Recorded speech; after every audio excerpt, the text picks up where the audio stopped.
अस्सलामुअलैकुम दोस्तों, कैसे हैं आप लोग। उम्मीद करते हैं कि आप सभी लोग खैरियत से होंगे। दोस्तों आज की वीडियो में हम कुवैत की कुछ ज़रूरी खबर, ज़रूरी जानकारी जो आ रही है वो आप तक पहुंचाने वाले हैं। आप लोगों से गुजारिश है वीडियो को शुरू से लेकर आखिर तक जरूर से देख लें। दोस्तों वीडियो को लाइक भी जरूर कर दें।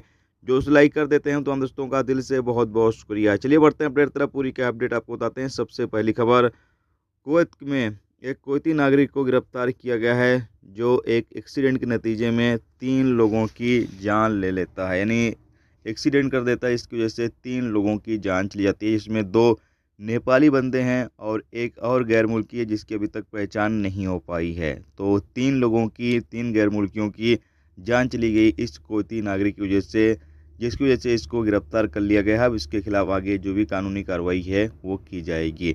इसके अलावा अगली अपडेट यह है कि कुवैत के सुएक पोर्ट पर अधिकारियों ने 1188 शराब की बोतलें जब्त की हैं जो एक कंटेनर के अंदर कुवैत आया हुआ था। और अपडेट के मुताबिक बताया गया है कि ये एक एशियाई देश से कुवैत पहुंचा हुआ था। कुवैत गवर्नमेंट इसकी जांच पड़ताल कर रही है कि किसके लिए ये आया था और किसने कहां से आया था। आगे भी जो अधिकारी होंगे, जो लोग इसमें शामिल होंगे, उनके खिलाफ कानूनी कार्रवाई करेगी।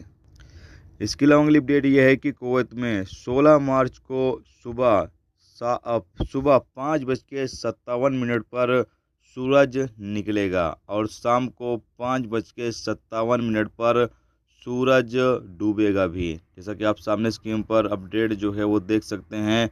अपडेट आई हुई है मिनिस्ट्री की तरफ से। इसमें बताया गया है कि 16 मार्च शनिवार के दिन कुवैत के अंदर सुबह जिस वक्त सूरज निकलेगा और शाम को उसी टाइम सूरज डूबेगा भी।